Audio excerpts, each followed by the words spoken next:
There's a lot for you to know and very little time to explain. Uncle Felix! First of which is, I'm not your uncle. There are movies that age gracefully. And then there's Spy Kids, a movie where a man turns himself into a virtual TV host. Children fight mutants on people. How do you work this thing? George Clooney appears for 5 seconds. I wasn't talking to you.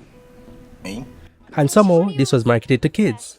And the weirdest part is, it actually works. Because rewatching Spy Kids now as an adult feels less like revisiting a childhood classic and more like uncovering evidence that the early 2000s had absolutely no supervision. This movie is colorful, it's chaotic, and it's weirdly emotional. And somehow it manages to combine James Bond, low-budget sci-fi horror, family therapy, and PS2 cutscene energy into one of the most unforgettable kids movies ever made.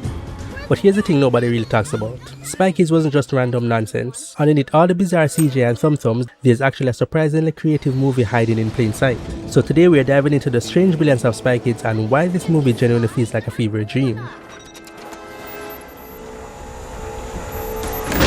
That's cool. To understand Spy Kids, you have to understand the era that it came from. The early 2000s were a lawless wasteland for children's entertainment. Studios were just throwing ideas at the wall. Weird CGI, slime, gross out humor, random gadgets, bizarre character designs, 'Tis a mark of the house elves enslaved. and somehow every movie looked like it was made inside of a lava lamp. And then in 2001, director Robert Rodriguez said, what if we made a James Bond movie, but for children? And instead of making a safe, generic kids movie, he instead created this.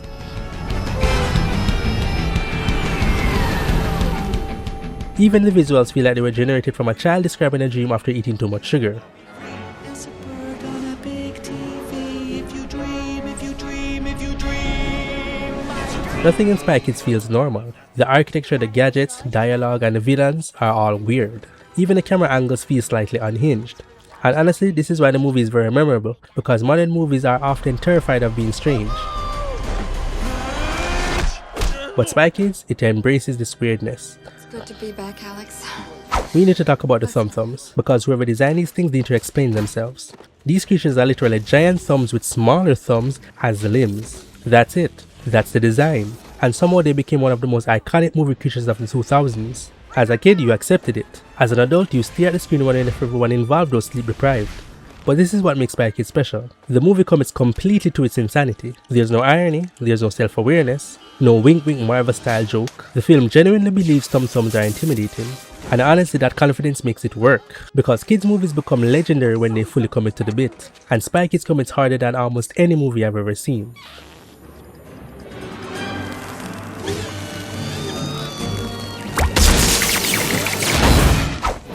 Now let's talk about the most bizarre man in cinematic history, Floop.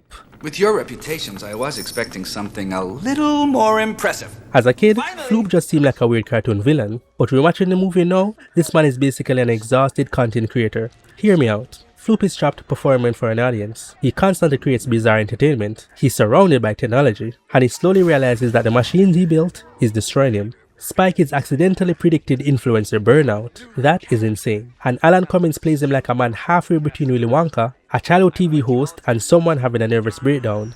Every scene with Floop feels like an hallucination, and somehow he ends up becoming one of the most memorable parts of the movie. Also, Floop is a madman, help us, save us! Floop is a madman, help us, save us! iconic, absolute cinema.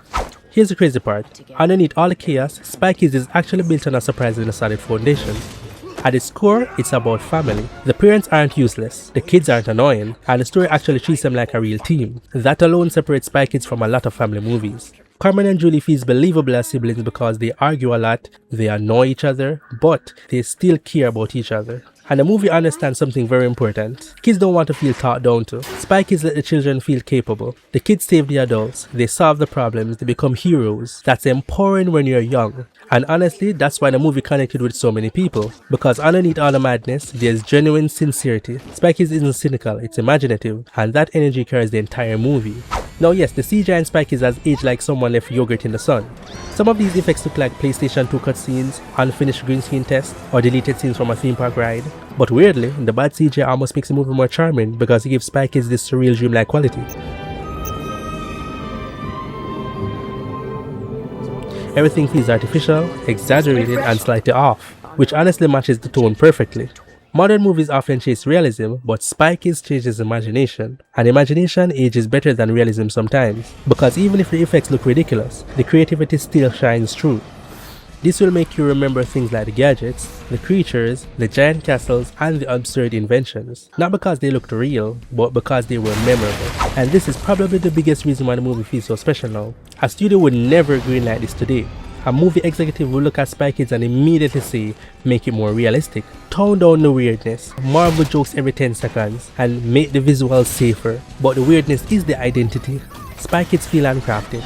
It feels like one filmmaker dumping every bizarre idea from his brain directly onto the screen. And honestly, movies need more of that energy again.